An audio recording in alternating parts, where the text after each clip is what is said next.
It's catching.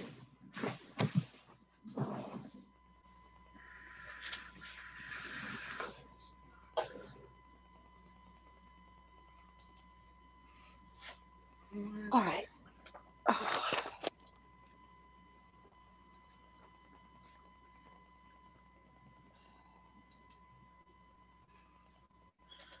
Oh, good. Oops.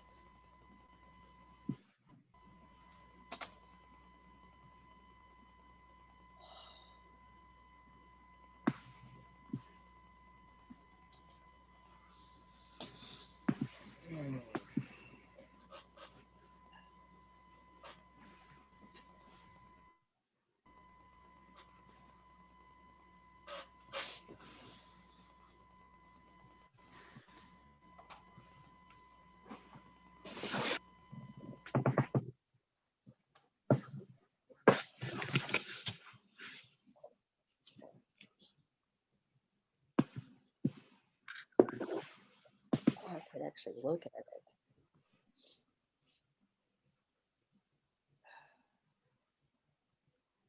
Oh, Good work.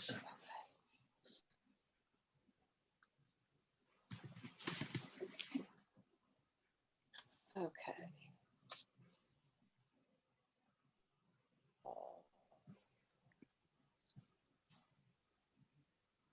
Plans for upcoming.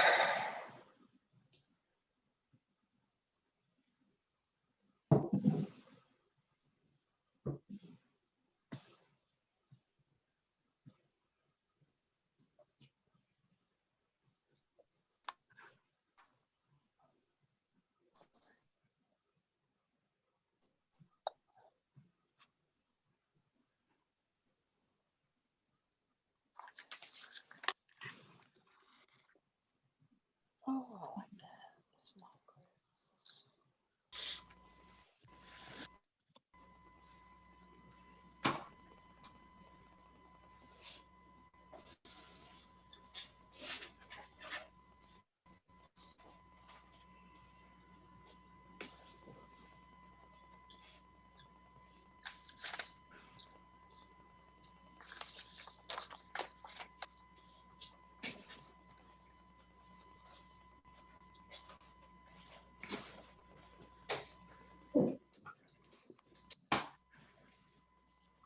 Well,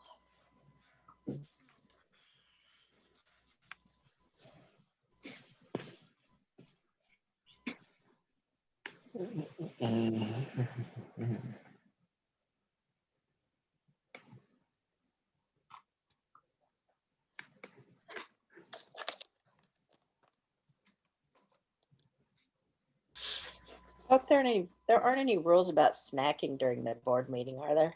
Absolutely not.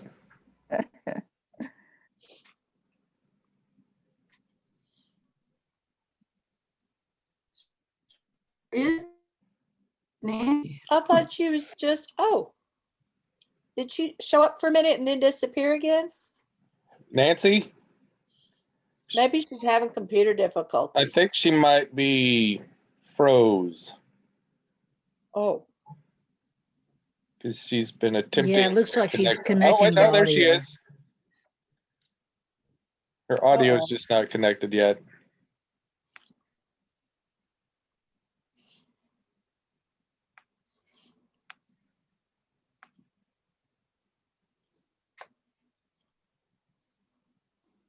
All right.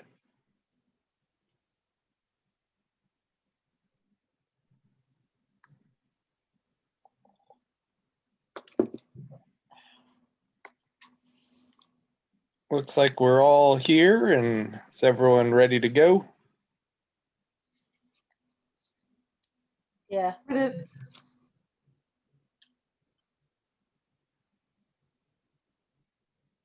Awesome. So welcome to the February 2021 Pathways Board meeting. First of all, welcome to all our visitors. I see a few of you all down there. Thanks for joining us this morning. Happy birthday again, Ruby. Oh, thank you. Have to throw that out there. And I will start out by lighting my digital chalice, which only seems appropriate during these times. And then I'll pull up the board covenant here and read that aloud. Our Pathways Board Covenant. We're recognizing board service as a spiritual practice. We, the members of the Board of Trustees of the Pathways Unitarian Universalist Church, do covenant the following. We will agree on when the meeting is to start and begin at the agreed upon time. We will come to every meeting prepared, having read in advance the meeting materials circulated. We will honor leadership. We will act for the common good and service to the mission. We will respectfully agree to respectfully disagree so that we may make the best decisions. When we come to a decision, we will speak with one voice. We will agree on an ending time and end on time. We will treat each other with dignity. As an individual board member, I covenant that I will take responsibility for myself, practice deep listening, and answer kindly. Back down. The next order of business is to approve the January minutes. Did everyone get a chance to take a gander at those? Very good. I will Affirmative. go ahead, Lilybet. I just said affirmative. Oh, you did? Okay, cool. All right then. Kimala? Kimmel, you're muted. Kimala is, yeah. Unmute. I didn't want y'all to hear me chew it. I just didn't. Is that what Lilybet you were saying? I wasn't muted. I was muted. I was saying affirmative on minutes, that's all. Oh, affirmative. Okay. Affirmative. All right, Sorry. then I will make a motion that we approve the January 2021 minutes. Do I have a second? Second. Steve has seconded. All in favor of approving, raise your hand and say aye. Aye. Aye. Any opposed, say nay. All right, the motion so passes. Now we'll go over the upcoming Common Ground services. February's theme is Beloved Community. March's theme is Commitment. So we've got Reverend Barb Heptig with Enneagram next week. Then the week after, Therese Adamek, Golden Foundation of Beloved Community. First week of March, Dr. I believe Degas, History of the Haiti Slave Rebellion. Okay. 14th, Puck Glass, got someone from a Shakespeare play there. The 21st, Antonio Reed with A Spring Labyrinth. The 28th, Colette Battle. So no motions needed there, just informative. So on to the next item, which is the congregational certification. And I believe we are one step away from that. We just need to get our Yep. finances uploaded.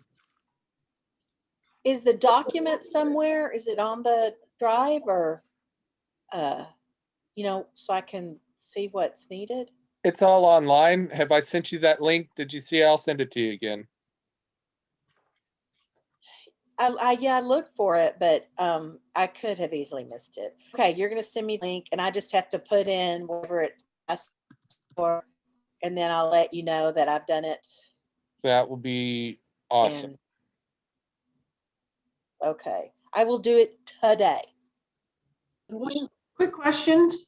Wednesday. I had two quick questions about certification. Sure. Do we have a number of members that we're certifying? Is that? I mean, Yes, I would that's like to know part what of the it. number of members we're certifying. Number, do you know? Yes, that's already been done based off of the official number in Breeze. And what is that official number in Breeze? That's what I'm asking. Look it up. Because I know you had a question about how we decide when someone is not an active member any longer. I see 97 members listed on Breeze, and I question about 10 of them and don't know if we want to pay for everything for people that we haven't seen in 2 years, people that are from in 3 years, that sort of stuff. So I'm really curious about that number, and I really would like to know where we are on that. I know it's not that high, because I did go through and notice that a couple people were not around anymore. Is there an official definition, or, I mean, an policy when we consider someone no longer an active member? Probably not, right? Not to my knowledge. I think there is supposed to be, but I don't think we've enforced it for a long time. I think probably officially somebody needs to be pledging, either pledging or, making an agreement to contribute in some other way every year. But really, it's supposed to be every year. But I can't even remember when we've enforced it or gone through and taken people off the membership list for not doing it. I believe that we reported 92, 89, 92, those numbers jump to mind in a recent annual report. I know we had maybe a little slippage, people moving, leaving, whatever. And then we had a few people join, and I know Franklin's on top, who's recently joined. So those all play into that moving number. My point on this is, I think it's due this week. Mm-hmm. Still The on the absolute deadline for extensions, as I recall, is the 18th. That's correct. Oh, it's not the 17th. 17th. Well, maybe even sooner. I'm just trying to remember the number. I know it's soon. Yeah. Just, no, my other question is, what do we pay per member? I mean, what does it cost congregation?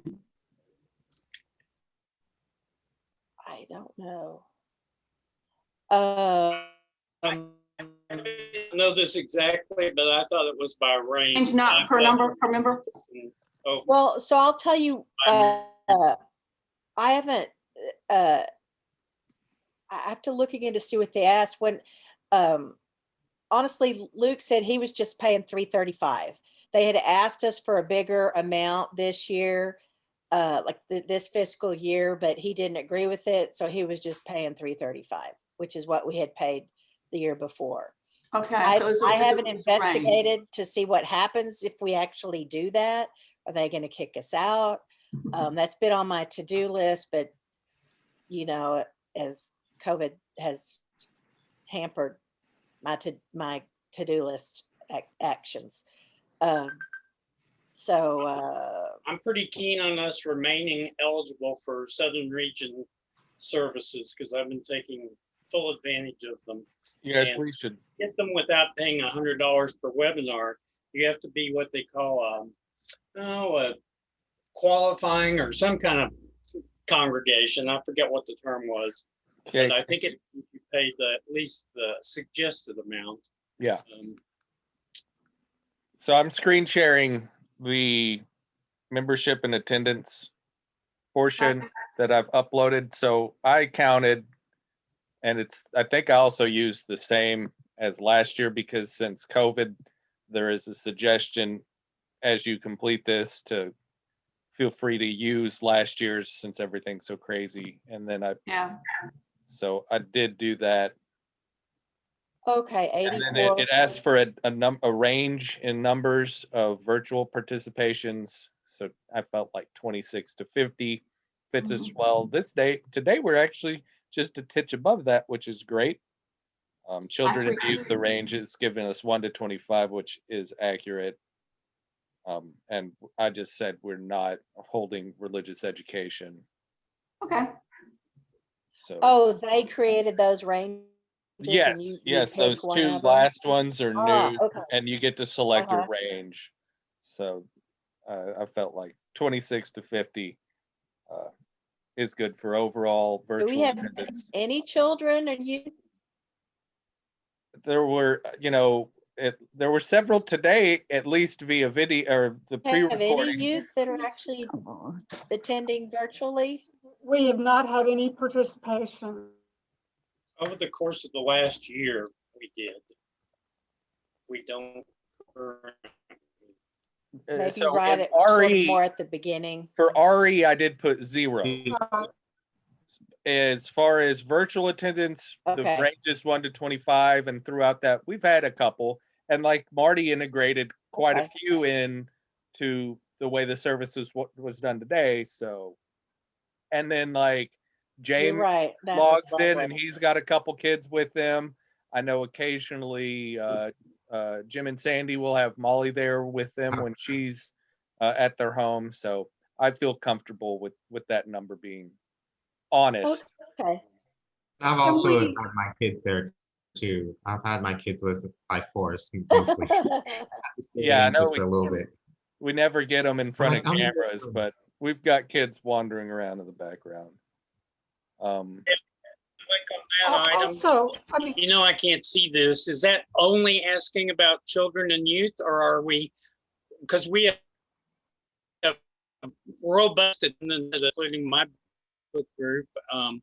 So We're not talking about book is that groups. item in the report? I don't want to say we had. It did say, it said nursery through high school age.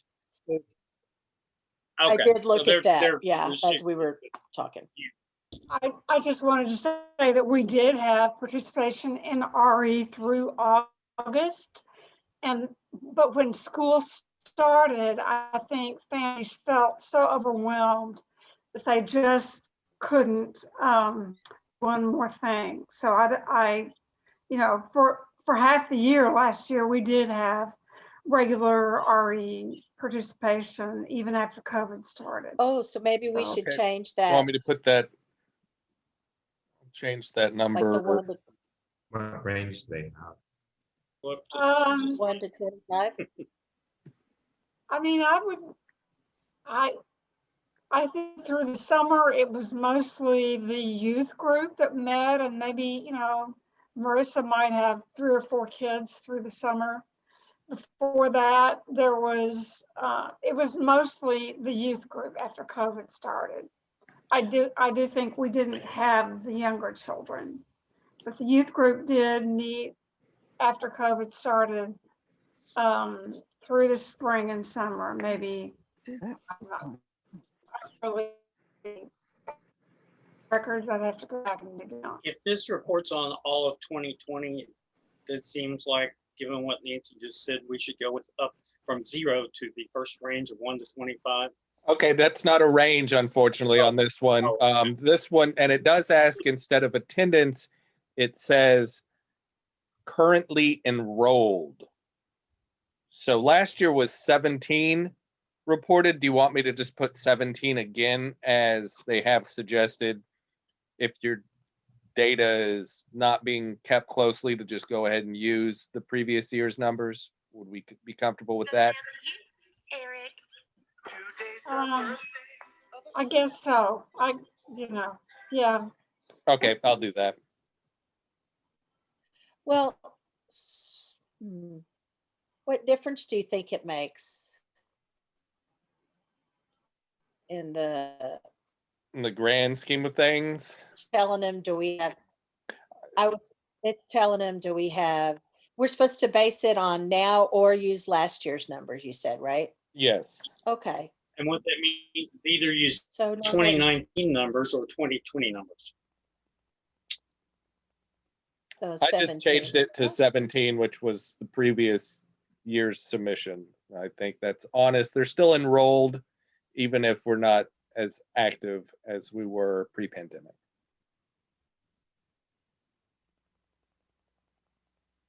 My questions are satisfied. Thank you. You're welcome. Kimla, I have just shot you the link to that page. Okay, And the link should take you to where you don't even have to like log in. It just lets you in. And so you'll notice when you complete it, it might complete it under like my name or David Pollard's name. And I think that's just fine. okay. Here is the. All right, let's get back into the agenda. Got 700 tabs open on this computer. Here we go. next item is webmaster. Yes, I so think. yes, it is webmaster search is the next item. Both Tim and Terry? yeah, Terry? Terry have been in communication with me. I've gotten them both logins to our WordPress account. And they are presently reviewing the current state and are open to helping out in any way they can. So there won't be a ground up redo, but things that I'm very uncomfortable with, such as right now we've got a tab for newsletter or that goes to a blank page. I think it would be good to maybe just remove that tab, but with the ability to be able to put it back up without having to put in a whole lot of work. So I've asked them if they could look into that. But I haven't heard back. I'm sorry. Someone reported that telecom, excuse me, but someone reported that there's a place where it asks for comments or to submit a question, and when you try to use that link, it doesn't work. Yes, there's just nothing there. So thank you, Steve. I also included that in my reaching out to Terry and Tim to see, hey, can y'all figure that out? And I don't think I've heard back from that point.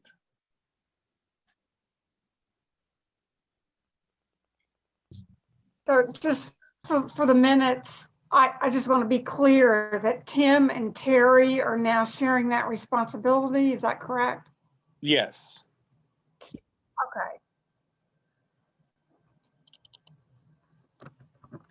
So if we see problems with the site, that's who we report it to. Yeah, and keep me looped Tim into or it. Terry or is somebody. Did they Yeah. feel like they could Okay. get it fixed up pretty quick? I think so. Neither of them have extensive WordPress experience, but they have enough general that I think they can be a great help. I got an email from Terry saying it looks like it'd be really easy. Yeah. She really, February, she email, I think you got it to Alec, that it would be, Yes. it had an LT, and she said it would be no problem for her. And also one other thing, is Breeze going to automatically update the calendar on the website? I believe that is already the case. But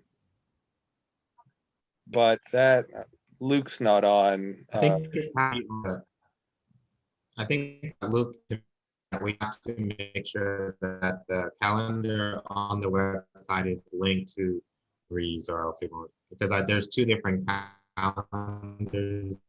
There's the calendar and there's a main calendar. We just change is done in the main calendar, and the main calendar is what's linked to the website. It will automatically change it there. So who's going to make sure it's linked? When we set the, I guess I'll let Terry, whoever is creating, whoever is fixing the issue right now, know which calendar to use.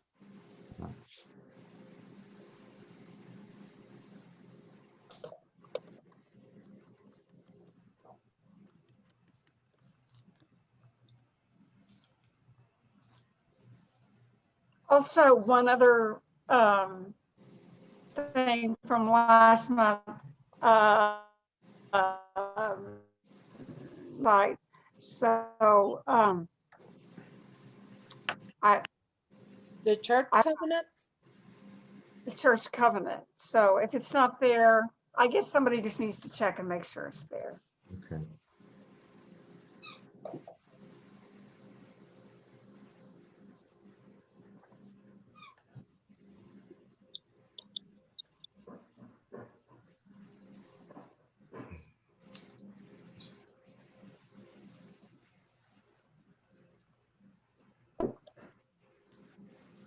All right.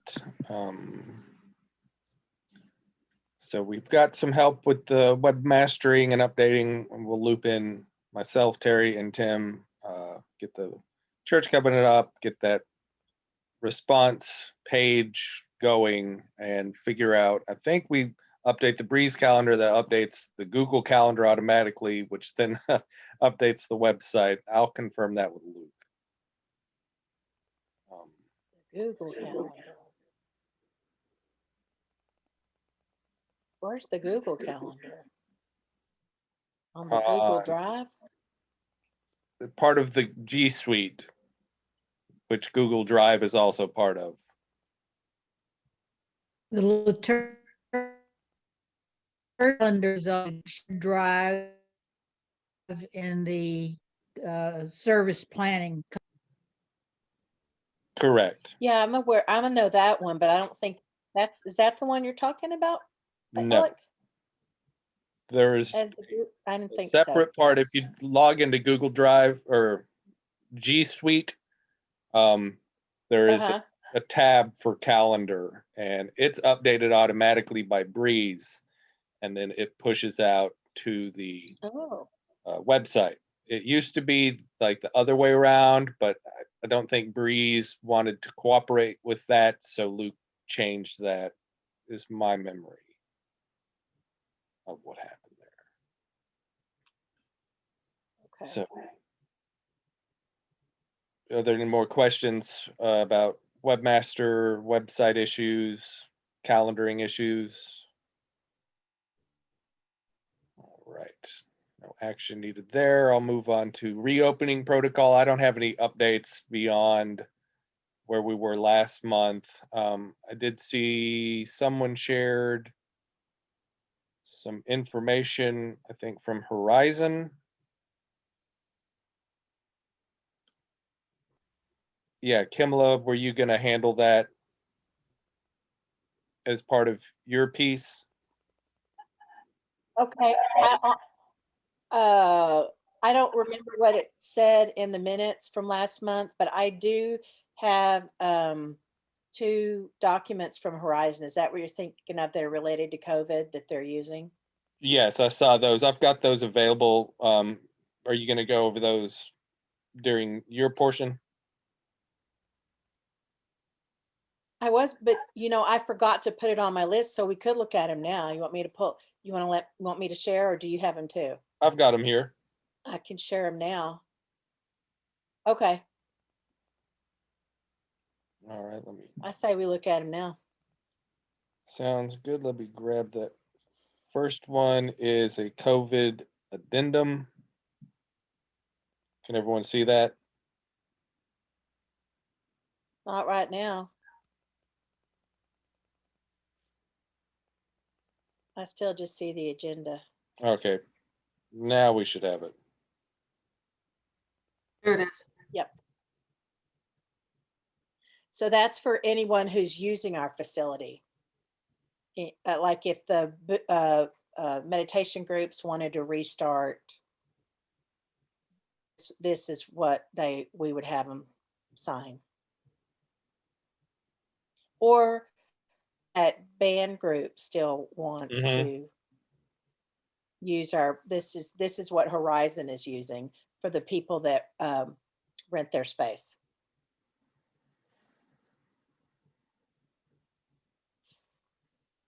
Basically, it's meant to that they will not hold the church responsible if anybody gets COVID using the space.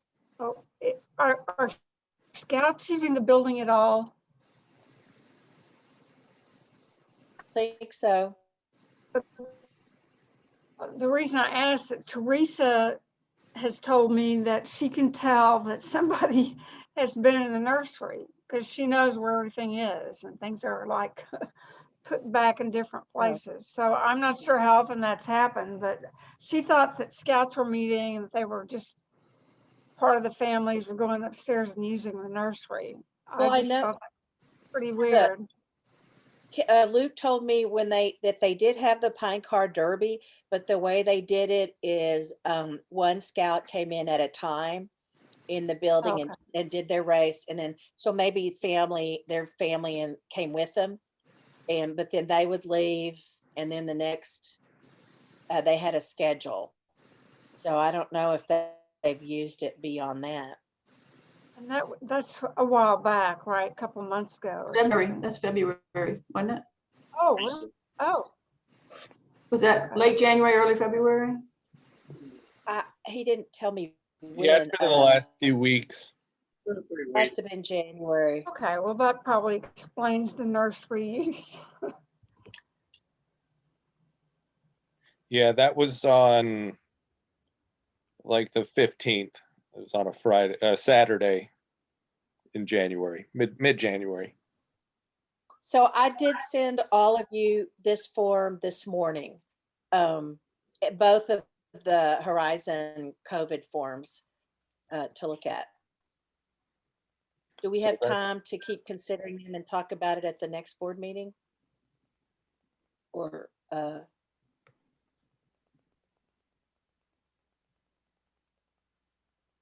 do we have to make a decision today? Looks pretty good to me. The second amendment is for members. The one Here's he's that one. showing us now. If they choose to, so, have outdoor services again. This is something we could, we might want to think about having people sign if they're going to come to the outdoor service.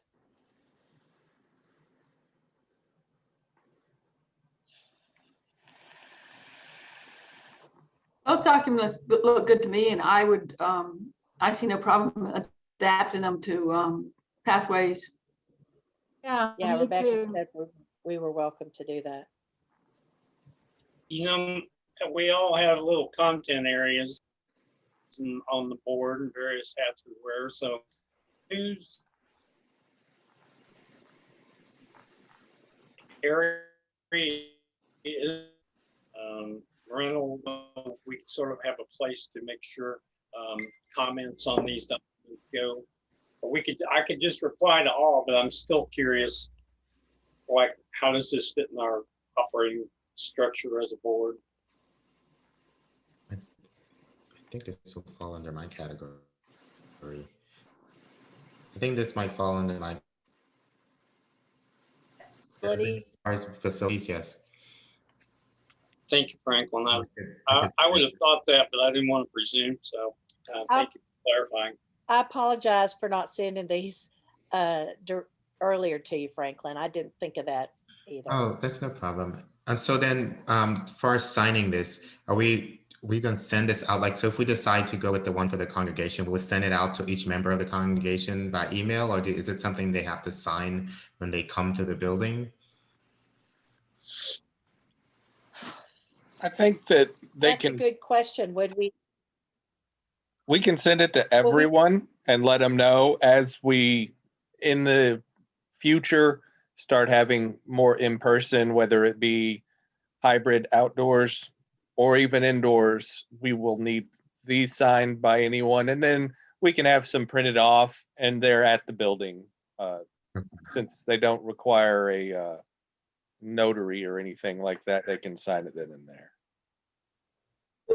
And then part of it would mean somebody, I think we'd need to have a list of everybody who'd signed.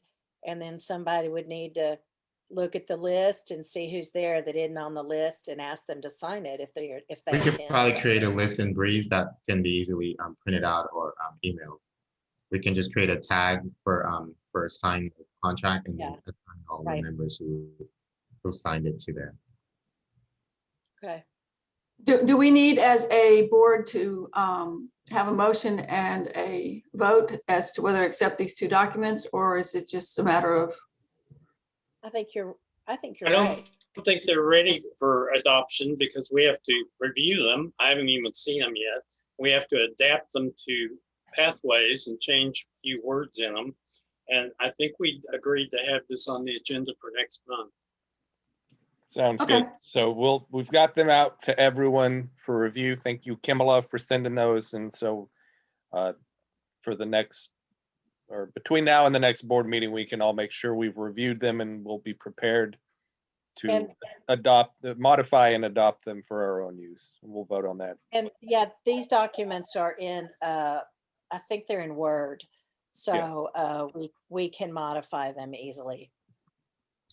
Who's gonna take that task? You don't need anything special.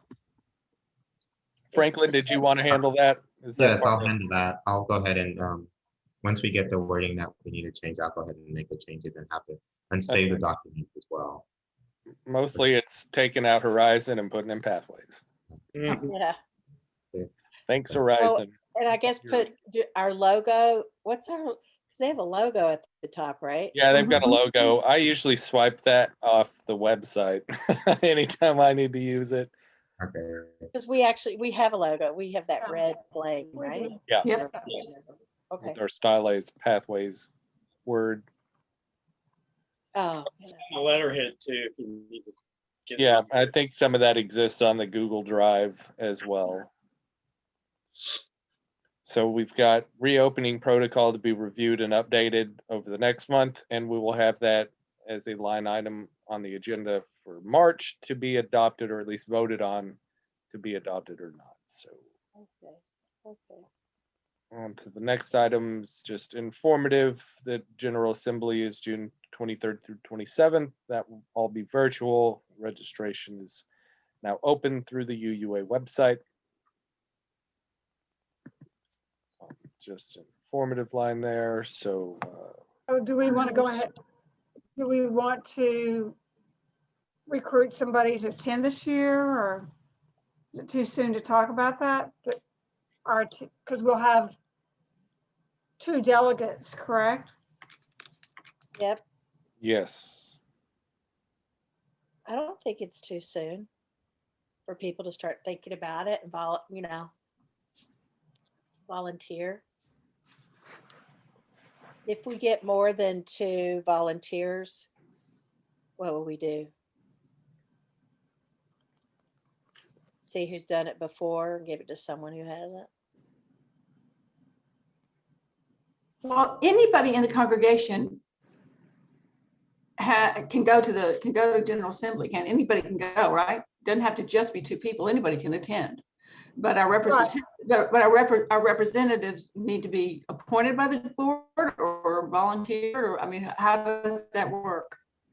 Because Yeah, yes. They're delegated by the board. And if somebody else wants to attend, they would have to pay Right. too, because it's cost to go to GA to be able to attend everything. But yeah, anyone can go and pay and attend GA. But we pay for two delegates, or they accept 2 delegates, or, I mean, how? I think it was we get 2 delegates when we pay to attend. We have 2 votes. That's what and we normally pay for it, I think. Yes. Our church yes. pays for it, and we have 2 votes, so. So we pay for 2 representatives to go to the General Assembly, and they vote for us. Yes, yes. Okay. So beyond that, anyone can go and pay for it. So it's just like who will our delegates be? Who our delegates are going to be? We need delegates. Yeah. Would that be a newsletter announcement sort of thing? I think it Well, could I guess be. maybe we should first ask if anyone on the board would like to do it. I mean, you have to be free to attend for 4 days straight, all day, every day. So that's the thing. You have to sit there and go to, attend all the sessions. Does it start on a Thursday? Usually Wednesday or Thursday, right? I don't have the dates. I'll look at the calendar. Oh, it's 23 through 27 is what he says on here. Okay, I'd love to go myself. that's 5 days. Wow. Wednesday, Thursday, Friday, Saturday, and Sunday. Yeah. June. Just for those who may be going to the road trip to Mississippi and Alabama, that trip, it looks like it's going to be scheduled sometime between the 13th and the 20th Of June? Of June? of June. Yes. Oh, And is the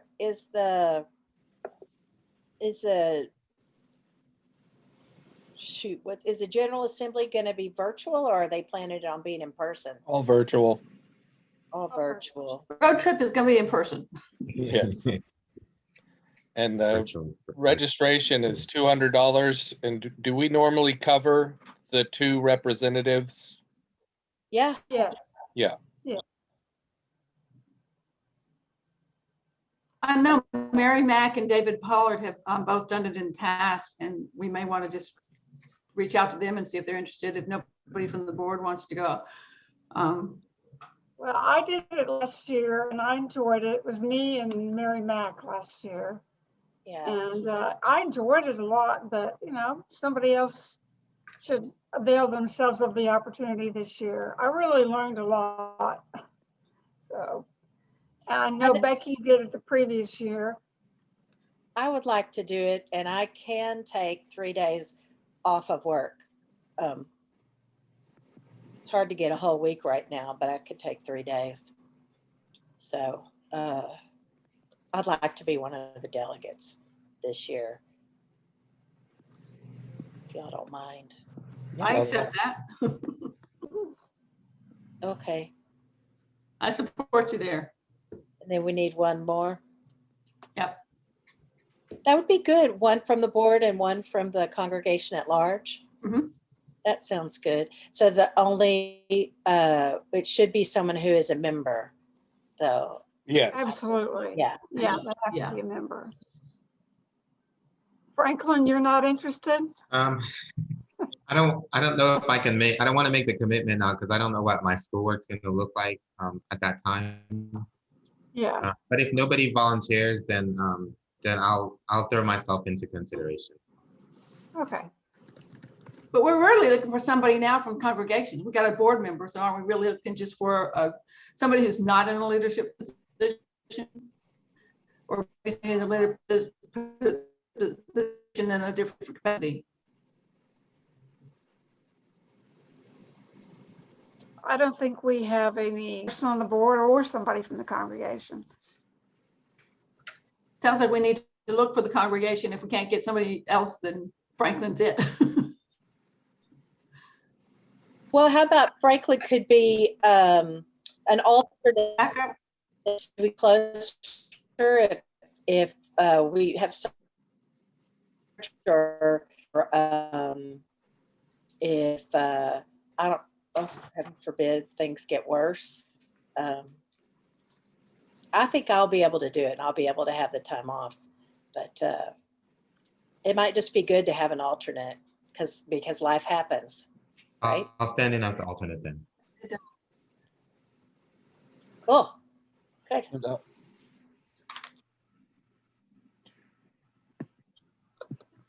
I'll get something put in the newsletter. I've got the UUA newsletter and they have an excerpt on it. And so I'll just copy and paste that into an email and do a slide edit and send it off to our newsletter folks to see if anyone in the congregation is interested. Sounds good to me. Cool. We don't need any further action on that point. I'll move on to the next item on the agenda, which is plans for the upcoming stewardship drive. And will that be in our treasurer's presentation?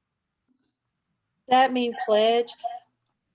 Well, so I don't have plans yet. It just occurred to me this week, like, oh, the pledge drive's coming up.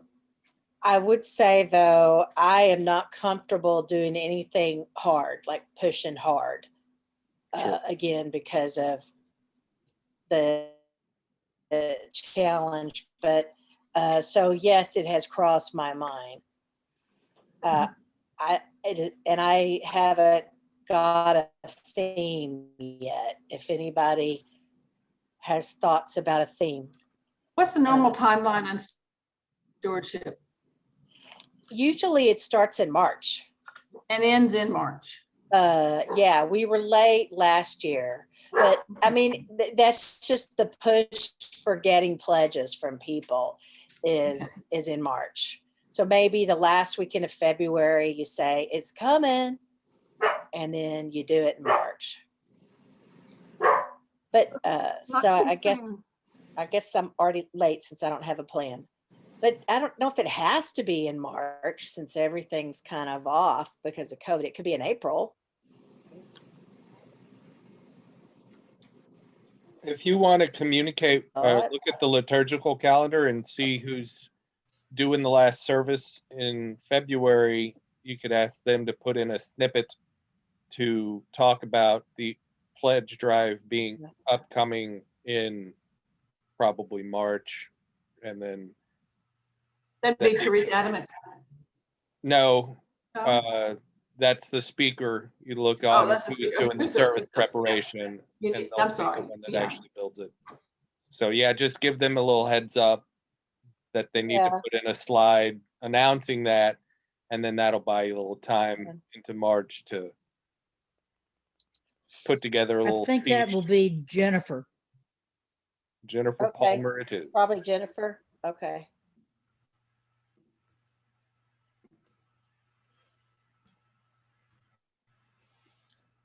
I'm wondering, um, when does the next newsletter come out? Friday. Oh, you think I could put a blurb in there, looking for help? You know, Sure. something like, anyone interested in, working on the pledge campaign? Something like that. Worth a shot. Yeah, Okay. as long as you have it by, I think they said Tuesday night. Tuesday night is when, if you want to put something in the newsletter, send it by. Yeah, I remember that. Okay, thanks. All right. I think I went to a webinar at Southern Region on stewardship. I'll see if I can find that and send it to you if I didn't do it already. Okay, thanks. All right. Newsletter. So anyway, don't worry. Yes, it is on. I'm aware of it. Great. Plans are in planning. If any of you has a thought like, oh, this would be fun, or just any thought, send it on to me. Don't worry that it'll be silly or anything like that. I will receive it with kindness and happiness. Very good. Okay. All right. So that doesn't require any further voting action. The last item on my portion of the agenda is plan for storing church belongings. I know Steve has put that in the newsletter soliciting help. And then I know Steve has a lot more about the overall renovation process and where we're at in his portion. So I'll leave the rest of that to him, and I'll pop in as well when needed. And with that, that closes my portion of the agenda, and we will move right along to Stephen. Are we going to rent a property to rent storage unit or something? Or what? Hopefully I'll address not. that. Yeah, it's in my report. I'll get to that. Yeah. Okay. Okay, one more thing before Steve starts. I think I forgot to put in here the ITAC committee that's going to be helping people get on, people that have trouble getting on Zoom and stuff like that. I I'll don't, address that too. okay, all right, thanks. Okay.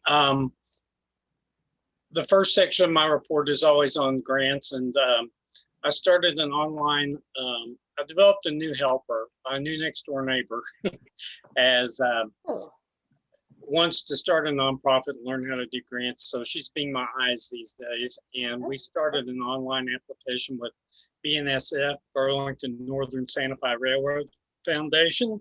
And also Chalice Lighters is going to go in now that we've got some more information on the building renovation. I've been stalling on doing that one because didn't have enough documents, data, budget, surety yet, but we'll have bids in time for to get a submission in by March 15th. They have rolling deadlines every quarter. There's several smaller ones that I'll resume that just take a letter request now that I've developed a helper. The second section is on the, essentially it's on the strategic planning process. We did the big congregational survey, and that took a while to plan, administer, analyze. We had a hiatus of a long time where we were just communicating via email, but we resumed first and third Thursday night Zoom meetings. We've got a really good status on missions, vision, goals, and we're beginning to flesh out the goals a little bit with objectives of how to achieve them.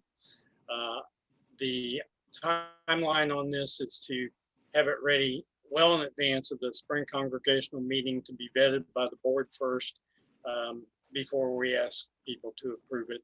And we can discuss also vetting it to the congregation before the spring meeting, or just doing it at the spring meeting. That's a detail to be decided. The last section here, the next section, is the building.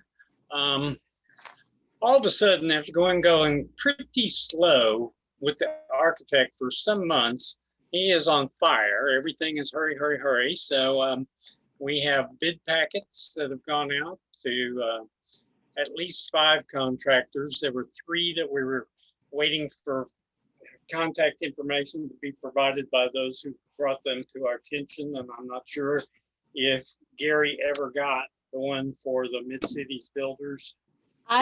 Yeah, I have not heard back from him. And after I called, my coworker who told me about him told me it sort of 3 huge life business changing problems last year. So I think they're Okay. not able So to. it's out to a number of them. We've had one that declined. We've had a couple that are interested.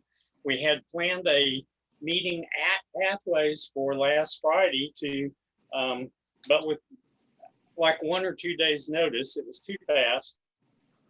And the weather was what we thought at the time inclement. So we decided to push it a week. Now that we see what's ahead of us this week, that doesn't seem like such a great idea, but we may have to push it another week, and we'll, Alec and I will get with Gary Oliver and decide about that.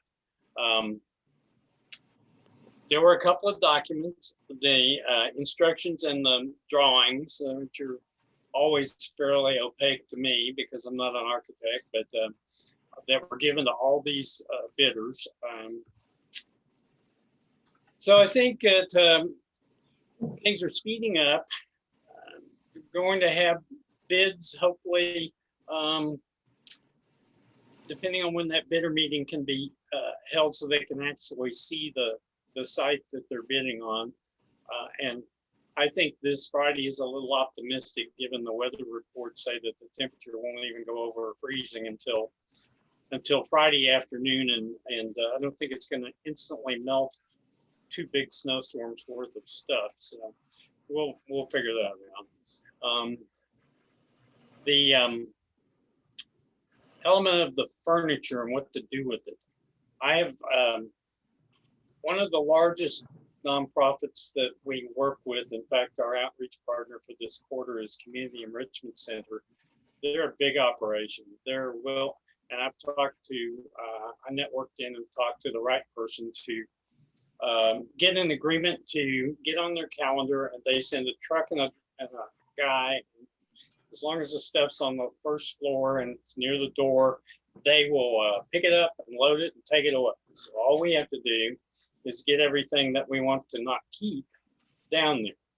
Then that leaves, of course, the bulk of the stuff, which we want to keep. I understand from those who've been there that long that a storage unit was rented for the chairs and other stuff in prior transitions, Nolan to here or whatever. So we may be looking at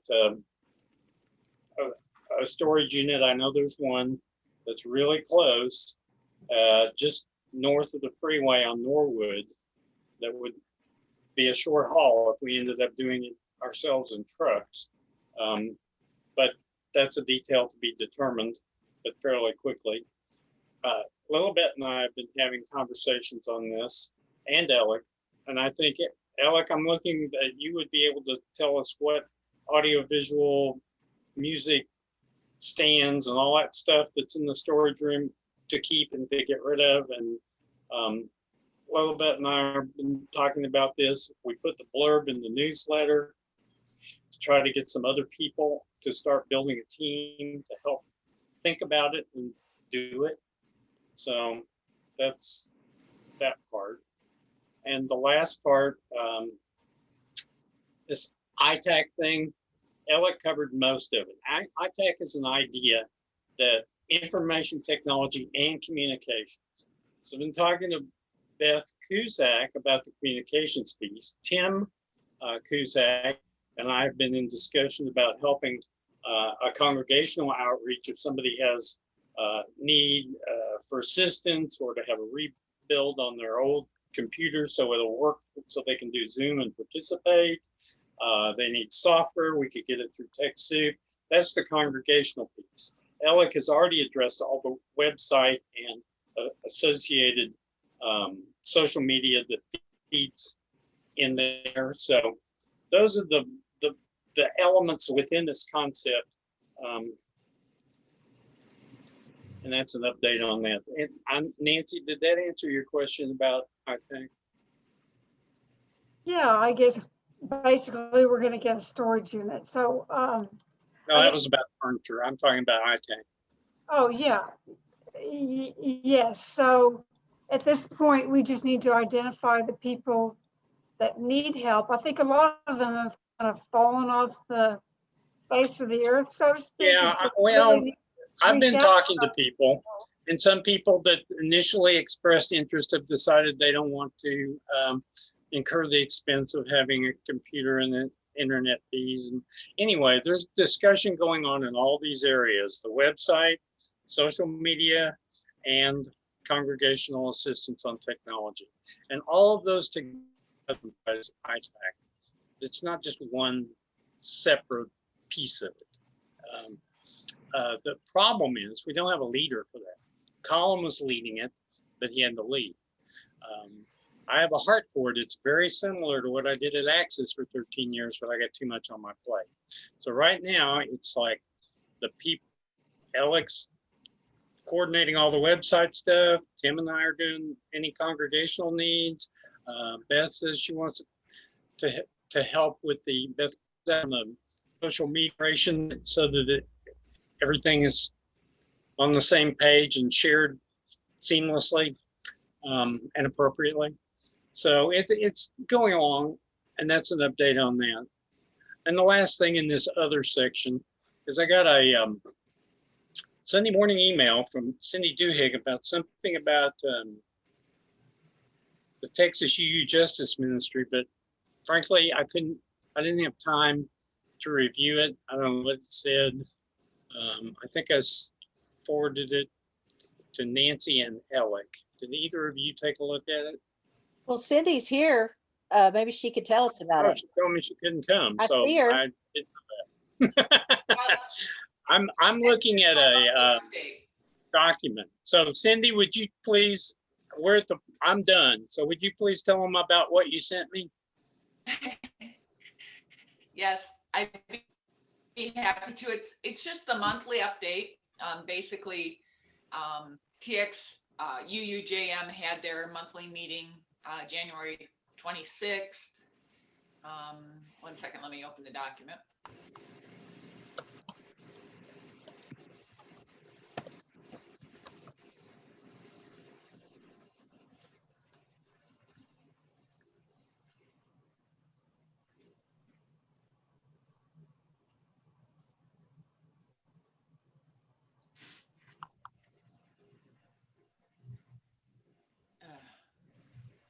So the TXUUJM Justice Chalice, they're looking for 100 more sustaining donors. It is a nonprofit, always looking for donors.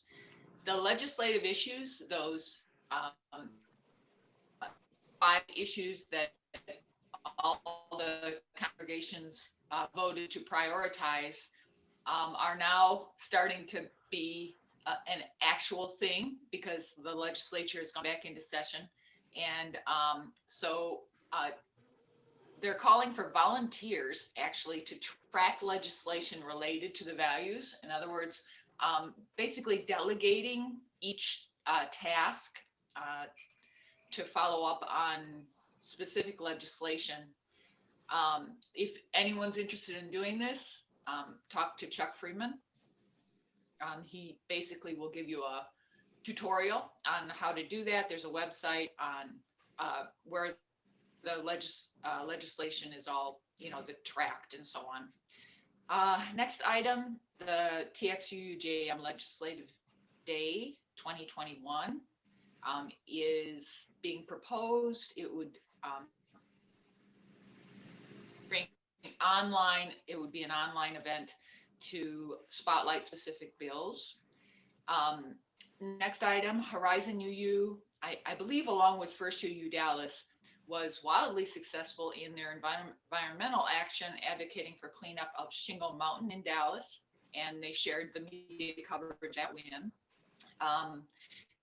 There was a little commercial, Chuck Freeman's booking 2021 preaching gigs, available every Sunday.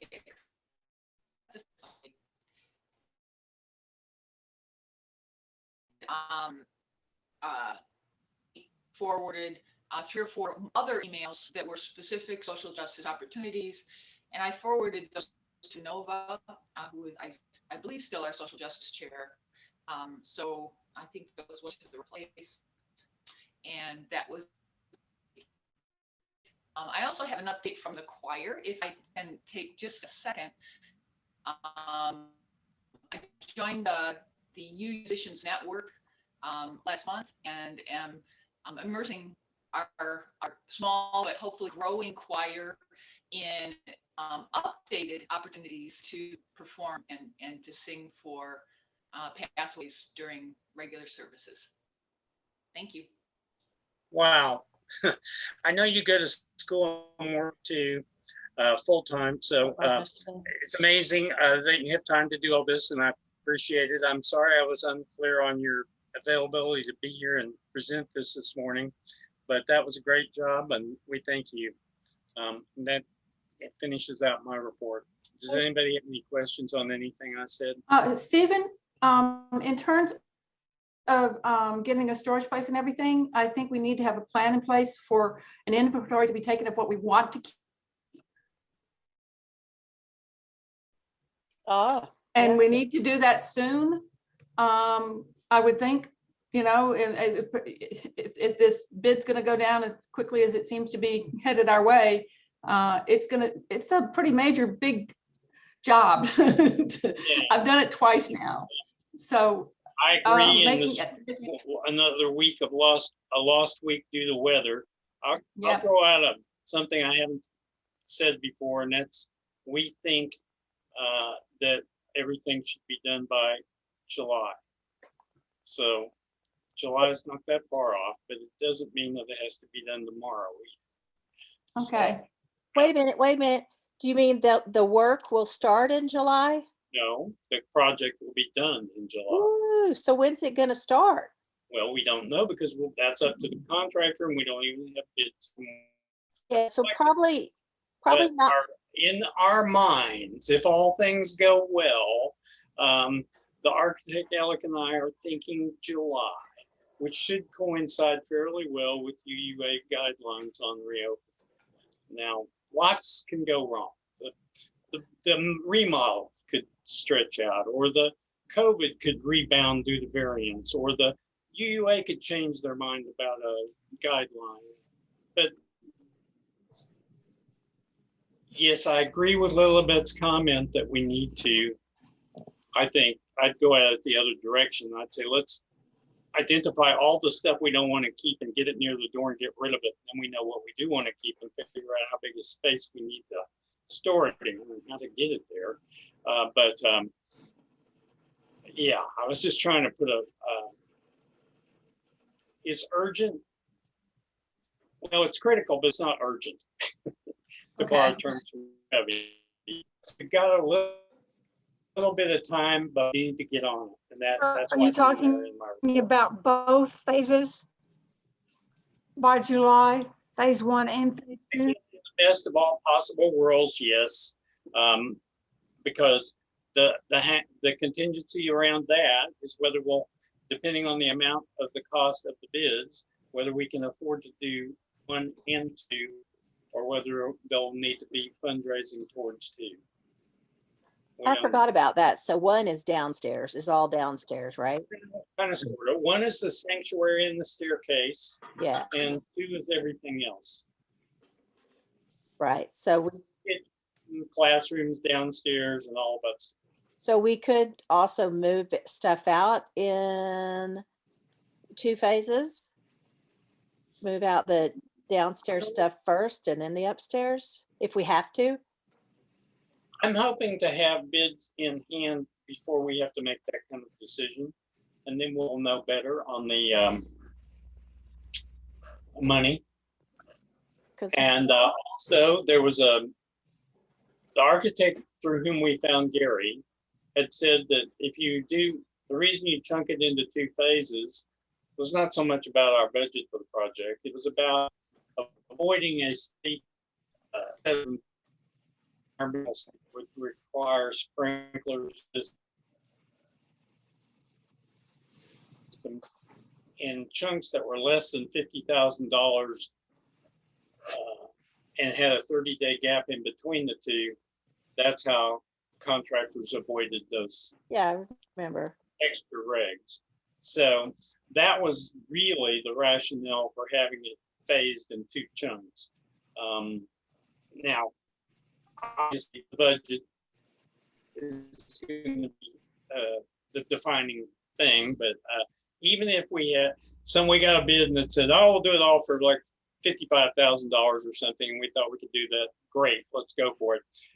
And we'd still want to have the 2-phase thing to avoid those regulatory burdens. So do we want 1 person or like 1, we want different groups inventory? What I said was I've been talking to Lilibet about furniture. I've been talking to Alec about the music and technology stuff in the closet, and I put the thing in the newsletter. That's as far as I got. Oh, I know. So that's expressing concern over, we could make decisions today about getting the inventory going. You've got Alec doing the music. So Teresa And- should do the nursery area. Somebody who's involved in RE should do the RE area. I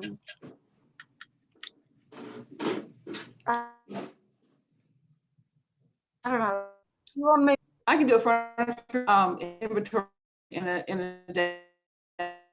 We can figure out what we're gonna talk. Okay. Because furniture's big and it's easy to record. I'll be glad to complete a furniture inventory, you know. Will the changes that we're making to the building just force us to have to get rid of particular things or Yes. change the things that we're gonna keep? Absolutely. Yes. Okay. there won't, So like we that will know front that couch, because- there won't be any place for that couch that's now in the front of the church. Desk, Probably the couch, best either. Yeah, or the room dividers. We don't need the room dividers. We haven't used them since we left Nolan. And we're still, that's a big thing around our head. I don't know if you consider that furniture or not. There is a matching couch in the library that goes to the one in the entryway that we would benefit more people in a space with chairs than we will with a couch. Okay, you're right. You're right. That's true. Yeah. well, Blessedly, all those things are on the first floor, so we don't have to worry about lugging them downstairs to get them to the guy that's going to pick them up from us when we donate them to CEC, who uses them in this program. Do we, go ahead, Nancy, sorry.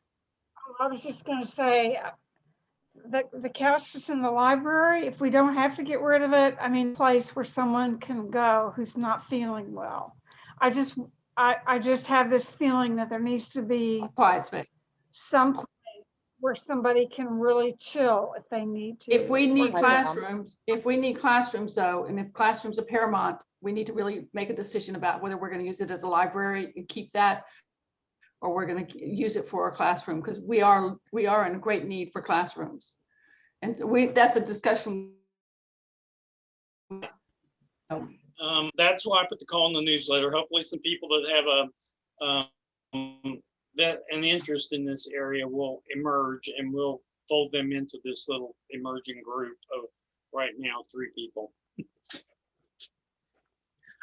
Respectful of the covenant, I try to keep my presentations to 10 minutes and 5 minutes a question so that we can finish in an hour and a half after having 6 people present. So let's wrap this and move on. Session. Present. All right. Okay. Thank you, Steve. With that said, we'll move on to Kimala's financial updates. I'll pull down the screen and put Oh, that okay. spreadsheet up. Okay. Wait, are you putting the spreadsheet up or, okay. I can just because I've got it. So, yeah, it's easier, isn't it? All right. This is a prelim. Shoot, I'll be honest. I forgot till I got your email this morning. I read it, Nancy. I totally forgot about the board meeting. Snow has been on my mind. So this is a prelim of December and January. Everything looks basically all right. I need to do the fine tuning because they have the rent and is twice in December, and everything should have been paid right on time. So I'm not sure if that's correct. And he still hasn't moved Tink's money out of the DRE slot so that it's all contract labor. But we're going to get that done this week. And otherwise, it's basically showing that, that we're just a little bit behind on money every month, and going through, our inflow is a little bit less than our outflow. Does that make sense, what I'm saying? Can you just tell me the Excuse me. year-to-date bottom line number from near the bottom of the page there, since I can't read the numbers? Okay, I didn't Are put we a, up or down and by how much? so I didn't put a year to date on this one. I just put, so for January, we had anticipated income, Just the operating. net number, the very bottom line. Oh, number. net revenue? Okay. January net revenue is a negative $633. Okay. About the one before the month prior, isn't it showing too? And it's a negative 2,163. But that has that rent thing you gotta figure out. Right? Yeah, that's double. That would be the issue there. So I'm sure that's quite right, unless the mail delayed our checks, because we do pay by check. It's odd. It would be 0 the prior month, so it all evens out. Yeah, exactly. And next budget, next board meeting, I will bring a quarterly report for October through December, and then I'll have finals for January and February. I like to see year to date somehow. I need to see anything else can be. Okay, you know what? So I was doing this real quick, and I was like, I don't need that. So I can do that. This is a prelim, so I will send you out the final on this.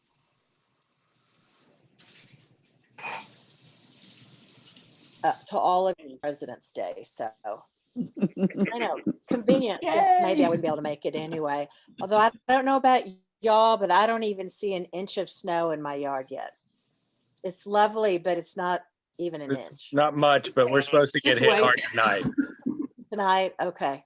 That's what they've been saying. Well, I kind of hope so. I love the idea of being snowed in. And another one to unite into Wednesday as is round 2 of the snowstorms. Yeah, I heard that. Okay, so that's my financial report. And then Alec, will you put up that that last form I sent that says check rec? Got it.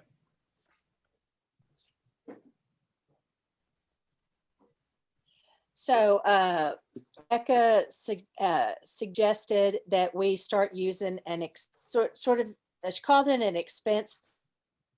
Does anybody have the PDF software oh, I bet you do, Alec, right? Because she sent it to me as a PDF, so I don't have the software to make changes to it, but I guess you do. If you have what, I also bought a little add-in, and it converts PDF files into Word for me, and it costs $4.95 off the App Store. So Oh. that's how I get them to where I can listen to them. if Because you have otherwise, the new Microsoft Edge browser, you can fill out and export PDF forms through that for free. So Microsoft Windows or Internet Explorer is dead. They've discontinued support for it, and now it's Microsoft Edge. So if you have a PC and you have Microsoft Edge, that's what we're looking at right now. And you can see, like, I have an Apple. Yeah, so that won't help you, but or maybe, I don't know if you can even get Edge. I'm on a PC and I've got my Mac sitting right next to me. So I've got Edge open, and it will let me fill out, like, oh, it's sideways. That's beautiful. I'm sure I can change that somehow. I don't mess with it because I do have Adobe Acrobat Pro on one of my other machines somewhere. And fillable forms are nice. So here's the point of it. If you do anything, if you spend money that you want to be reimbursed for, and I know I have a list of reimbursements that to send out. The idea is you would fill this in, and then it has to be, the way they have it is if it's for a particular committee, the chair of the committee approves it. But we could just decide it would be a board member to approve it. However, sorry? Who said, say that again? Is that what I heard?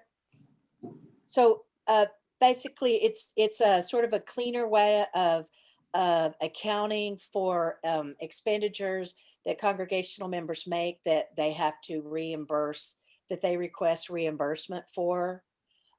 Just like she said, for example, trying to get honorariums paid quicker and get caught up with it.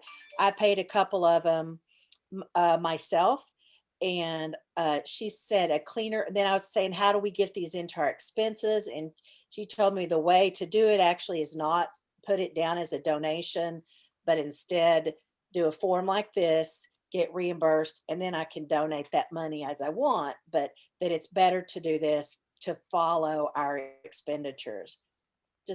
Am I making sense? So I wanted to show it. You get an approval that way, and it gets booked correctly. Yeah, so it's all if you're trying to track it, it's real clean, and when you're spending money, I don't know, you have someone else's agreement on it too, kind of like that. I think it would be a good idea for us. It looks a little bit large and complex, but maybe you don't fill out the whole thing. You just fill out the applicable parts and get the signatures. Yeah, it says they have instructions on it. A completed check request is required for all reimbursements. And then it says provide all the information below. Tape your sheets to a full sheet of paper and staple those sheets to this form. Or we could say scan it. An approval signature must be provided by the committee chair or person responsible for the fund. So they have different funds it's coming out of, like we do on our QuickBook report. And then you submit the form. In their case, you submit it to the church office. I guess we would say submit it to the treasurer probably right now. And it looks like they ask, they're kind of asking people to be sure that there's money in the fund before they ask to get reimbursed, and saying you can always ask. So you're right, they have a lot of instructions right on the form. I wanted to bring up the idea, and if you're all, if there's no objection to it, then I will update the form to fit us with help if needed, and then we'll put it, and I'll put it into place. You know, when anyone asks for a reimbursement, I'll send them the form to fill out. And then get the appropriate person to sign it. If what do you think? Sounds good to me. Yes. Great idea. Great. Okay, then that's what we're gonna, then, all right, then we'll do it. Thank you. That's all I got. I have a quick question for you, Kimala. The way you did Yes, the honorariums for Taylor, is that efficient? Because I think there will be a couple more services where an honorarium will be paid in excess of Pathway's normal $100. Well, if I'll tell you, if it's all by Zelle, yeah, it was easy on, I waited till Monday, and then I now if we got any checks mailed, you know, that would be a different well, I had one check coming, but I knew about it. And Right. then I could go into the finance mailbox, and it lists each Zelle contribution, and it said if it was for the honorarium. So that was easy. Okay. Good to know. Thank you. You're welcome. Cool. And then I will let you all know that then when I sent it to Taylor, I did let him know, here's what we normally pay. And then I here's what congregation members were moved to contribute after your talk. I wanted him to know that he had affected people with what he said. Yes, So thank you for that, that, Kimala. you're welcome. And those who also donated. Mhm.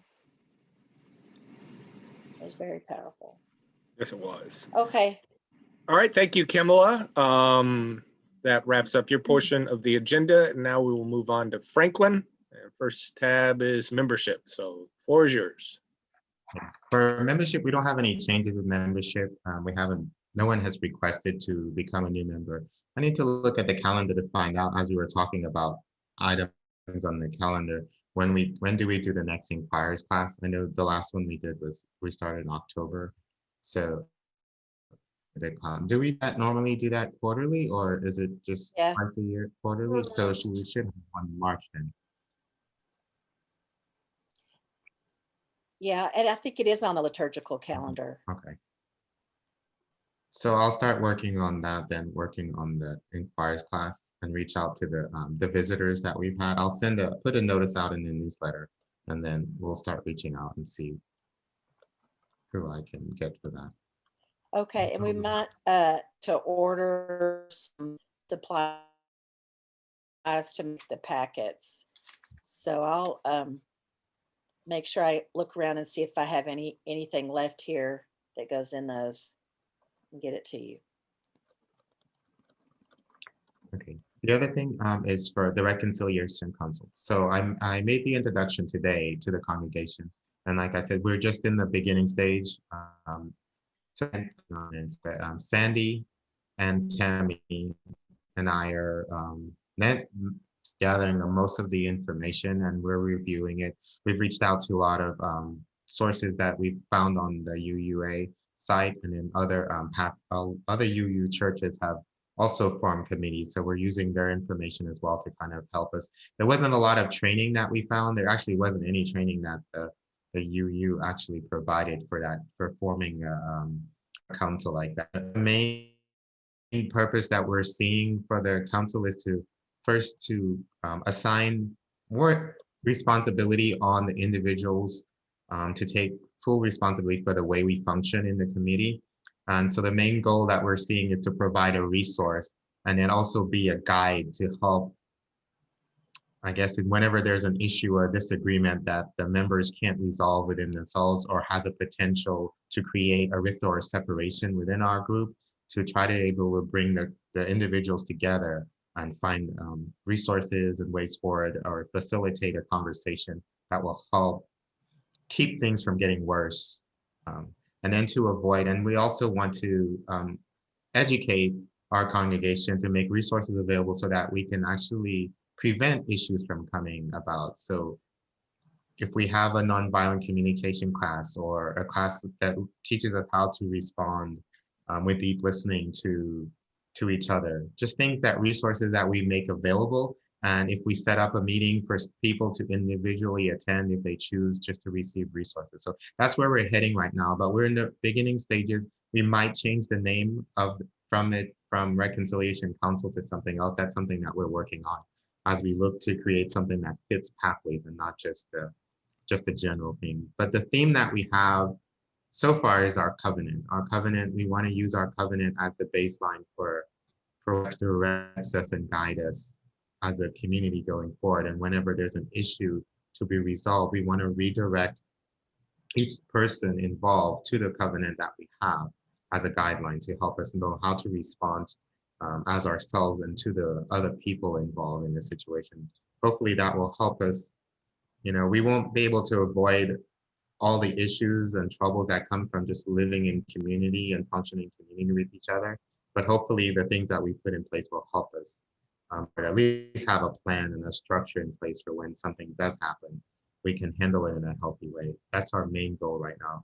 We'll work on a vision statement and a mission statement. All this information, we'll present it to the board before we make any final decisions. And then we'll, as a board, kind of decide how we want the structure to work.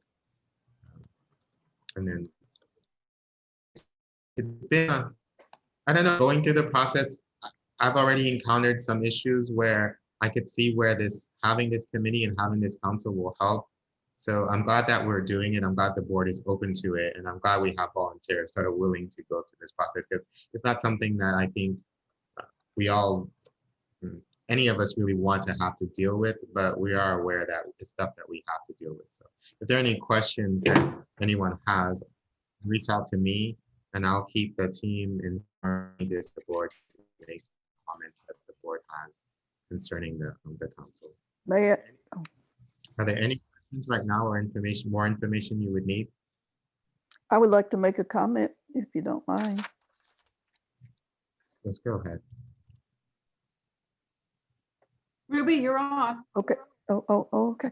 I just want to say that I am so happy that we're doing it, that you're doing it. And it sounds as if it is in very good hands. And I believe it's going to be successful. Just to have it, I think, will avoid many problems that we may have had in the past.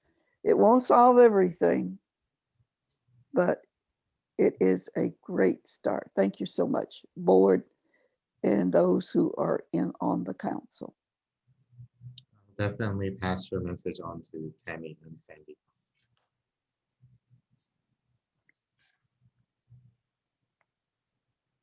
Thank you, Ruby. Mhm.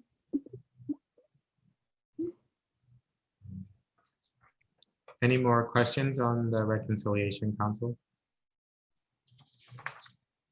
Okay, so facilities issue, as far as the awning, I've sent the information over to the landlord. I'm waiting. The landlord replied that the cost seemed really high, and I did inform them that this was the vendor that they recommended to us and the one that they've used before. So the cost for replacing the awning. So I'll send an update once I get more information from them.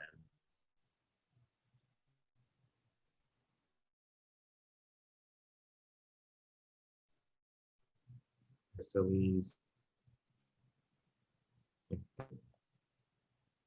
Um, There's an item there on sign light. Oh, sign lighting, that's just something that Luke and I are working on. We haven't replaced the sign. There's a light, our sign is out. There's a part that we've ordered, but we're just waiting for the right time and whether to be able to go out there and replace it ourselves. Franklin, I'm sorry, I'm having sound problems on my computer, and I missed what you said about the awning. Can you just summarize real? I'm sorry, the awning is, I sent the estimate over to the landlord since they're the one that's responsible for paying Okay. for it. They haven't approved it yet because they're wanting to try to get a lower amount. They thought the amount was high. But I said that I went with that, or at least the vendor that they recommended and they've used in the past. So I'm just waiting for them to reply when they're going to approve it, and then the work will start. Okay, thank you.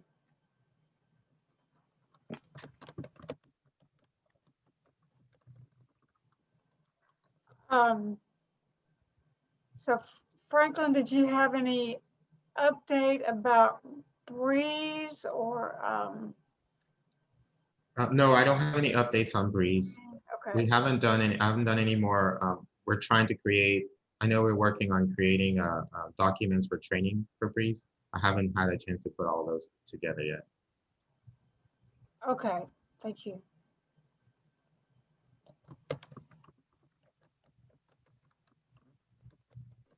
All right, thanks, Franklin. I think that takes care of your portion of the agenda, and that will move us on to Nancy. Floor is yours. Okay, let's see. Well, mine is going to be very short. Because Teresa sent me her report this morning, and I don't look at my email on Sunday morning. So she texted me that she had sent it to me, but I have not even looked at my email. So it's just too late to send me something on Sunday morning.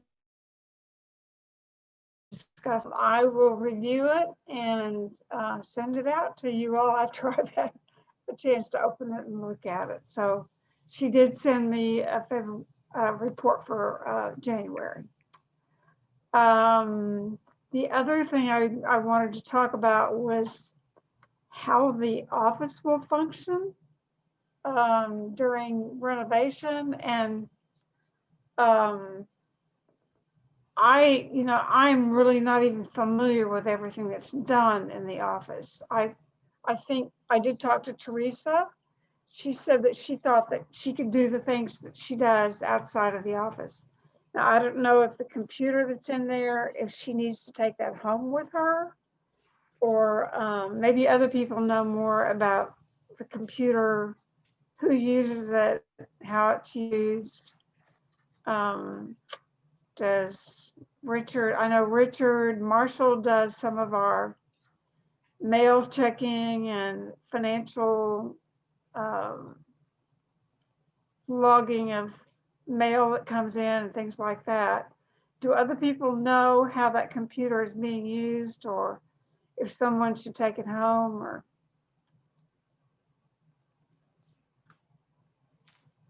I'm sorry, I'm basically asking for information, not reporting on anything. So In general, I'll speak to this. In general, the architect has said the more stuff we can get out during demolition and remodel, the better. However, I've gone through this in other spaces where they just threw big, heavy sheets of plastic over stuff. And like if it was unavoidable that they had to come in once a week to do something, they could just sort of lift the plastic off, do it, put it back and leave. I'm fairly certain that will work. I'll find out from the architect.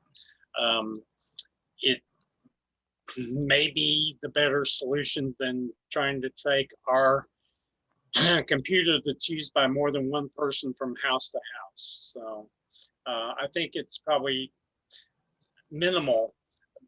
A chair and a covered computer is not that much trouble for the contractor to work around. and actually, we're not doing anything to the office. No. So We're not changing walls. No or wall. location?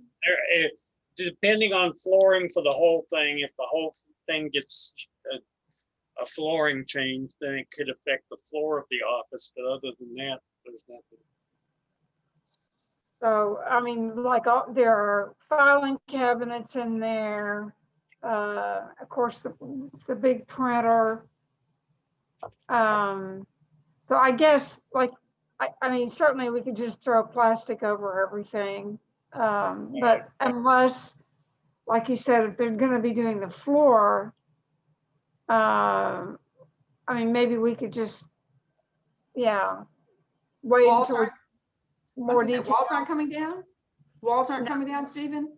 No, No, not in that office. no. No change to that office. To me. No changes to, okay. All the rooms down that hall, there's gonna be no change to those rooms? Those little classrooms further down the hall have wall extensions that go out into what is now the hallway. But that doesn't apply to the office or the room that we used to have board meetings in. There are 4 rooms. It doesn't apply to the first room or the second room, but it does to the third and fourth? Right. Yes. Okay. And the office is a second room? Yeah. Right. To my recollection. Yeah, Again, okay, okay. spatial drawings. But, That's- here's another thought. Less desirable than getting everything out. He did say that even with flooring issues, that stuff could be moved. Do half of it, move everything, over, do the other half, and move everything back. More trouble, more time, more money. So that's why it's better to get it out if possible. But it's details. We'll get to that. Okay. So that's really all I have. Yeah. There's no RE report since we're not really doing children's RE. So. All right. Nancy, that the book group on Sunday afternoons is growing, and we've got members of the book group who don't even attend Pathways, and we've got members that used to be in Pathways but moved to the East Coast that are participating, and we've got people outside of our membership that's in it, whose walking partner and her husband have now joined it. So it is doing its outreach purpose and spreading our programming even beyond our own congregation. That's true. We're doing well with adult RE. I think the issue with children's RE is that parents feel overwhelmed, and they know that children, I mean, when we're at church, they can just bring their children and go do RE with them. But now they would have to kind of supervise, and they would have to go through the materials and work with the children to get them on Zoom or whatever. And nobody has been willing to do it. So yeah, we are doing well with adult RE, and the Mystics group is having people also outside of our church participating. So it's been nice.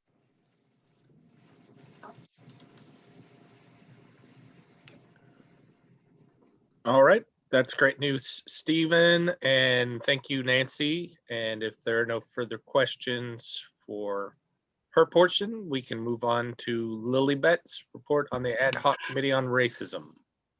Okay, I did send out a copy to everybody about what we're doing. I've got a few updates, and I have some questions for the board based on my report.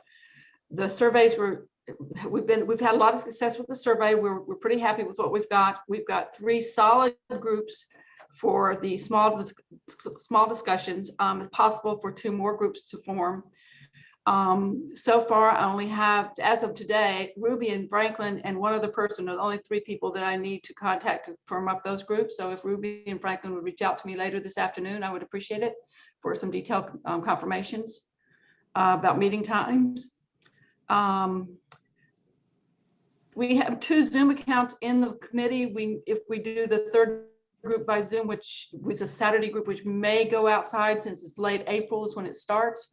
Depending on the group, whether they want to meet outside, if it's fair weather or not, we may need a Zoom account that we may need to use from the church for that third group, if that's possible. Not a problem. Okay.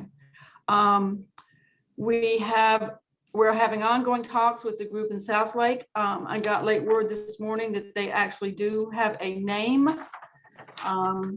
Let me pull that up real quick if I can get to it on my computer. Ruby, you're doing that consulting. You want to weigh in here real quick while I'm trying to get to my computer? Oh. You need to clarify what you're talking about. You're talking about. There was the 20. The racial events stuff like talk about doing something, pathways to doing something, and also hooking up with somebody from First Church to do something. What can we do to support this movement in South Lake? And the ad hoc committee was addressed. We were asked to look into it, and we have looked into it. We're still issues with the group that's there and looking for what kind of help they would need. What group is that? The group, Ruby, you're muted. Thanks. Sorry there. Well, let's That's see. okay. A group basically of Black women, and they call themselves Women Invested in Our Communities. They started using the theme or voice, volunteer, and vote. And they gave examples of voicing or voice, right City Hall and or the school board.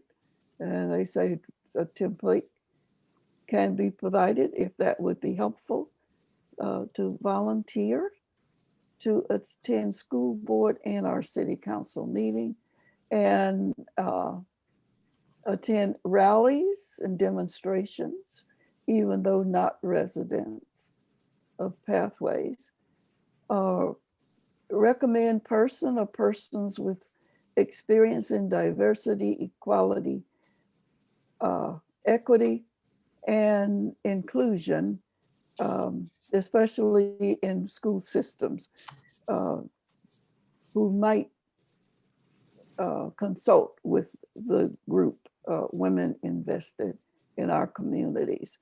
And I would like to, if Cindy would be able to send her report to me with, with board permission or something similar, to see if that is some way that we could also offer help.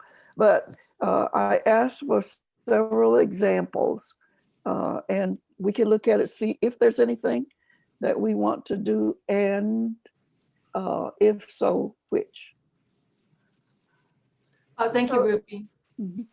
Some things would only be really applied to residents of South Lake, right? Like going to school board meetings. However, and we don't really have people that live in South Lake besides Ruby. I don't think, I can't think of anybody. But rallies, demonstrations, we could do things like that. Yeah. Well, the ad hoc committee is still looking at this, and one of our points of view is like we're asking to see how we can help. And I just wanted to let you know that this is what we're talking about discussing. We haven't gotten to the point to presenting it to the congregation as to what the congregation wants to take yet. We as a committee into that. I just want to let you know that we had made some contact with them, and we were having that conversation. And where that conversation has taken us. We also had a strong response to Taylor Stewart's presentation that we were made aware of one member of the congregation who was upset, and we addressed that. And I spoke personally with this individual and at great length got this person to join to have further conversation. But throughout the conversation of this event, we became aware of a Pathways family chat group that is somewhere on the internet. And we as a committee wonder how Pathways is being used, and if it is appropriate for it to be using without to represent Pathways. If this Pathways family chat group represents Pathways, and if it does not, if there's some way that we can gently address the congregation, and the Pathways is a church of a congregation, and little splinter groups that break off from it need to be named something else. It seemed a little bit exclusive, and it looked like it could be a place where we could get into trouble. If I don't think we're in trouble yet, but I'm not on Facebook. I'm not in a chat group. I've never been in a chat group, but there are people who are in our congregation. And so far, I think we're okay, but it's still something I think we should consider and look at. Maybe this would be the ITAC group, the social media person. Any thoughts on that? Just a clarifying point, if you don't mind, Lily, but it's not so much that group, right? It's just that people having kind of private message conversations that have a group of people tied to them. So just kind of an awareness issue for folks that, if you're going to air grievances and include a lot of people in the grievances. Thank you, Eric. I don't think that I don't think you can prevent that from happening, from people getting on random messaging apps and talking about things. That's just going to happen. I do think that it is a valid concern that the name of this Facebook group is Pathways Family. That was started by Tink, just to reach out to her friends and have chats involving people in her Pathways family, not necessarily the all-encompassing Pathways family. But I can reach out to her and tell her that I'm, as an admin in that chat, going to change the name to something else, and tell her why, if that's something we'd like to do. I think that is a good point, that we don't need to have outside groups using the Pathways name, because it gives it an air of this is an official Pathways chat group, which it is not. It's just happens to be some members of people in Pathways that 99% of the time it's just little chats going on. The thing is, we're going into some very potent road with the ad hoc committee, and there's going to be a lot of things that get provoked and things get pointed at, and we're just trying to protect Pathways itself. And I don't think there's any. You can't stop people from speaking on Facebook. It's social media is social media. Yeah. It is what it is. I think we might want to really watch out where Pathways is represented and what's being said in our name. I will get on that chat group here in a moment and put a post in saying, hey, we just wrapped the board meeting and we'd like to be careful on where we assign the Pathways name in use. And we'd like this to just be a church, maybe we'll call it church family chat.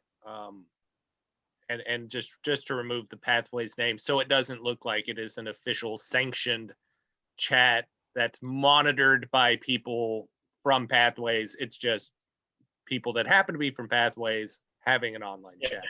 Is that good? Yeah, that sounds good. Thank you very much. And along the name of Pathways, we were approached as ad hoc committee about changing our name and adding Pathways to our name, and we have chosen not to at this point. Maybe in a year we may look at it, but right now we're going to remain exactly who we are. We also discussed the possibility of doing some fundraising or raising funds specifically for road trips and speakers that the ad hoc committee may be supporting or inviting, etc. And I have no clue how that would work, but we're putting that out there. Oh, and Lilybet, you said something in a note to me about where the trip is going to be. Where the I'm taking a road trip. And I don't think this is represented from Pathways or anything, but I have invited people from Pathways to join me, and I have 3 confirmed people who are willing to go with me. I have a few other people who are interested in also taking a road trip. And right now it's my car and the 3 people who have said they want to go with me are taking this road trip. I've reached out to congregations in Mississippi and Alabama, which is the 2 locations where we're going, Jackson and Montgomery. To those congregations about hosting us when we come through town. I haven't got confirmation on that yet, but it's still something I'm working on. We may go to Birmingham. We may go to Selma. We're going to be in the neighborhood, and depending on who's in the car and where they want to go, I've got 3 museums on my list, and we'll figure it out as we go along. In terms of fundraising, I don't really know how we're going to do that. We're probably going to be gone for a week, 10 days, something like that. And we'll be needing housing and food and gas and that sort of stuff. But we haven't figured out the logistics on that yet. Logistics, I mean, so. I think again, to clarify, it'd be kind of like the extra money for Taylor Stewart, right? We could just, if there's someone who's interested in going on the road trip who can't afford to go, we could just kind of have a generic fundraising on the side for people to contribute to help subsidize that cost without having someone have to actually ask for the money. I don't know that it would be necessary, but I would like for anyone who has the time and wants to go to be able to go. Do we have an idea about the cost? No, not at this time. Have you announced this as something that's open to anyone who wants to participate? Or? I did when I spoke in January. I did. I told everybody I was taking a road trip and come along. And I had people approach me and say they wanted to go. And later I found out more people wanted to go on the road trip. Other people wanted to be a part of the road trip. And I'm not sure where that's, developing. We got things to consider in terms of COVID. We have things to consider in terms of, I got a car that screams road trip. So I'm on a road trip. Take what friends want to go with me. And this is where I'm going. I mean, that's about all I can say. I really think that's a great idea. And even for the people who don't go, I could see that where we could either post either on our Facebook page or somewhere our journey, like what we're experiencing, and then even share about it to the congregation. That's part of a way of educating ourselves. It is an education part, and that's part of what I'm looking at is I learned some things in leading up to this. Long before Taylor spoke to us, I got some information about him and his travels and his experiences, and it really inspired me to do some traveling for myself and get more educated.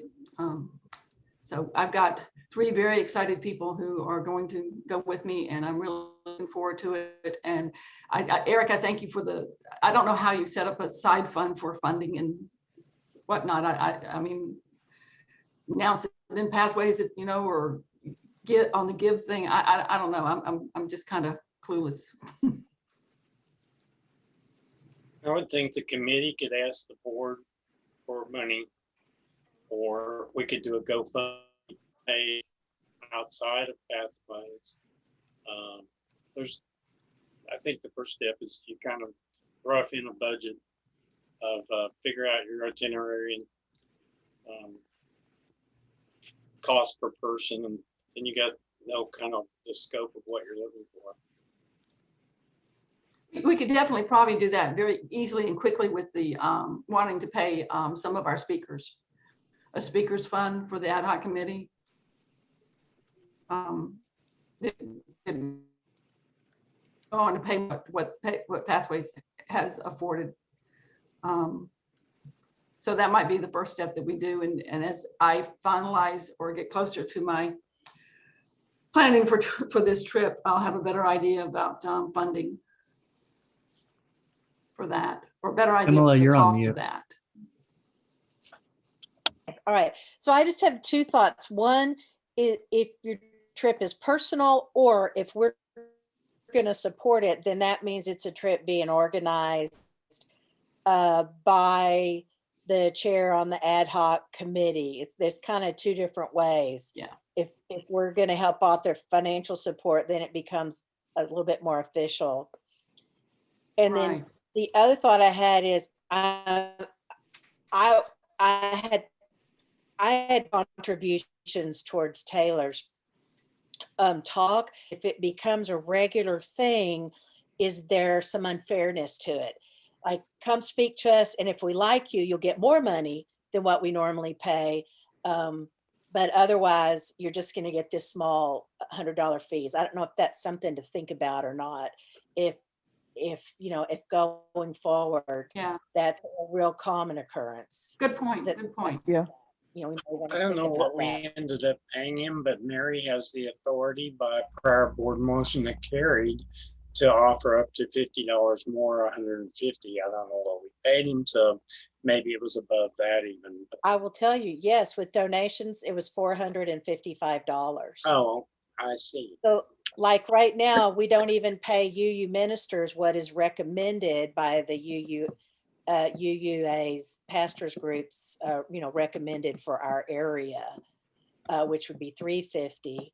We did increase what we give all the other speakers to from 50 to 100, but it's It's it's a good something point, that and I think we for should us think to maybe have further discussions about. yeah. Yeah, because I believe there's a difference between us being the board authorizing payment for individual speakers, and then unsolicited donations that are being funneled from individual members through and towards, and maybe there would be a way that we could split that out by allowing outside speakers such as Taylor to list their Venmo or their PayPal and allow our members to essentially tip or give additional donations that's outside of official pathways, payments, if that would be a Would way to would split we would we want to offer that to every speaker? Yeah. Yes. Yeah, that's what I'm going to. If we do it for one, we do it for all. Yeah. Or maybe instead, because it could be tricky wanting, them listing their payment information in a Yeah. sort of a public way. Maybe instead, as treasurer, I could announce that for any speaker, that if anyone is moved, wants to donate additional money to their speaker fund, that's a practice we have, that they can do it, like make that known. That be a way to make Just it more as fair. someone who contributed for Taylor, I don't necessarily see an issue. If I want to give money to someone, shouldn't I, as a member of the church, be allowed to say, hey, let's pay him a little bit extra, it's coming out of my pocket? That's exactly my thought, in that we separate out, you're coming to speak at Pathways, thank you very much, here is your official payment from Pathways. And then to everyone, yes, allow some other form of individual payment to be made if individuals in the congregation feel so led.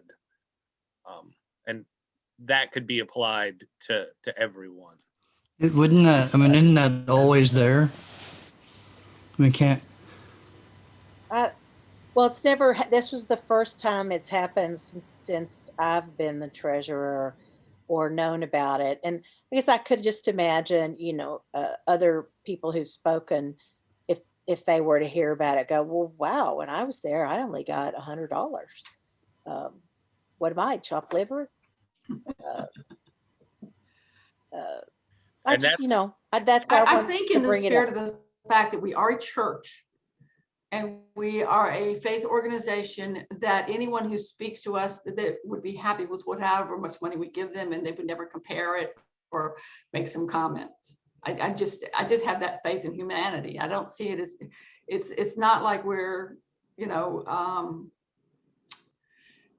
government funded. I mean, we're not. We have rules. Yeah, I mean, it's like you know. a Baptist church. People give money to pay for their kids to go on a ski trip. Not everybody's kids go on the ski trip, but people have little separate funds that you just say, hey, if members are interested in donating money for a specific purpose, here's, donate the money. We might could say, or frame it as supporting the ad hoc committee and what they're doing. We might could have a way. Yeah, it's just a spreadsheet line item, right? Yeah, and if you want to support, the speakers and the activities that the ad hoc committee is doing, this is how you can support us. Would that Or work? what if we just said any speaker, separate out the speaking issue to be anyone Okay. who comes to speak at Pathways, that if you're moved to wanting to contribute To them and their additional, call. their speaking honorarium, Yeah. that option's open. And then I think I said when I sent Taylor, or maybe I didn't, when I sent him the payment, I explained to him, did I say that already? Yeah. Yeah. Yeah. So then anytime that their honorarium is sent, we could explain that. Right. And they don't speak without knowing how much we're paying them, do they? I'm assuming not. I actually think that has changed. I'm not sure that it was being made so clear last year, but it is ever since the issue was brought up to me by a UU minister.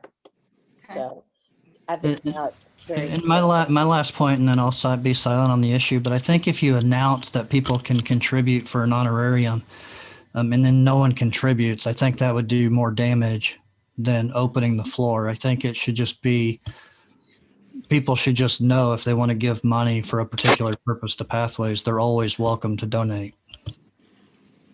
What if I let people know that some Sunday when we don't have a speaker, who's going to get an honorarium, just so it's out there, because not everybody thinks of these things like it. Yeah, it's something I never even considered.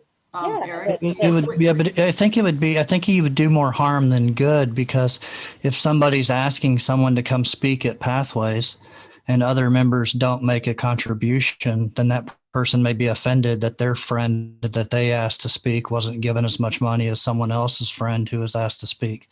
Okay. I mean, I just think it would be divisive if we don't want to add money to honorariums too. I just think that people should be subconsciously aware of the fact that they can give money if they want to give money. I know, I guess what everybody is subconsciously aware, but if they were made aware, they might like to do it. But yeah, so they can do it. I meant made aware that it's. How do you make them aware? How do you make them aware? Word of mouth? That's something I can help with, right? But like when Franklin and I did the Christmas Eve service, we specifically asked people to donate money for need. And people did. People donated money specifically for need because we had a Christmas Eve service that said, if you would like to donate to this cause, feel free to donate. So I think it's not difficult to ask people for money. What becomes distributing the money, then that can impact donations. Not every outreach program that we have gets the same amount of money every quarter. Yeah, that's true. I wish that was recorded in the newsletter, because I remember there was a time when it really was important to me when I made a donation to a particular outreach program. I really wanted to know how much we raised for that particular outreach program.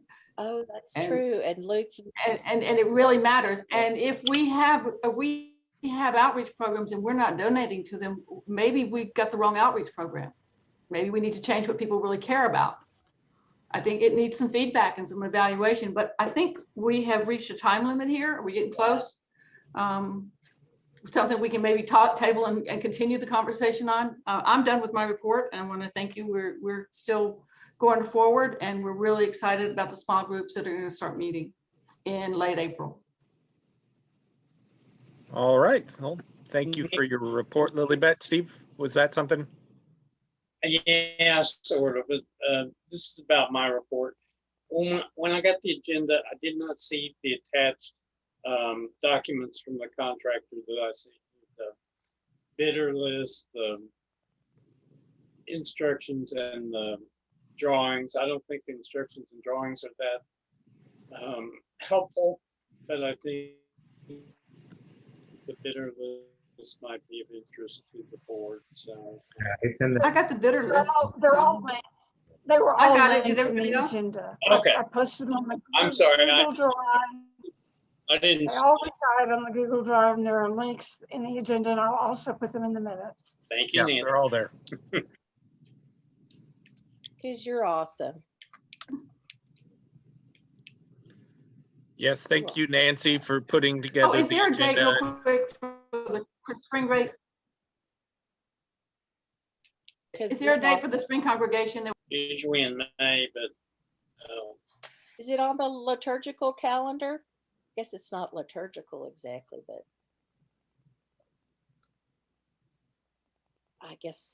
I guess we don't have a date for the spring congregation other than May. I Okay. think it was May 18th and May the past 2 years, if I remember right, but Okay. somewhere in late May, well, depends on what's Sunday's fall, I think. so. I guess we could decide at the next board meeting when it'll be. Sounds good. Yes. Sure. What factors relate to it? Okay. So long, everybody. Oh, do we have to Oh, make no, a we motion adjourned. then to? Yeah, Yeah, let's let's make, thank you everyone for your participation in the board meeting. And as we've completed the agenda, I will make a motion that we adjourn. Do I have a second? I second. Kimala seconds. All right, All in favor? all in favor, aye. Yes. hi. Bye. Aye. Cool. Thanks, everyone. I'll see you Bye. next Sunday. Bye.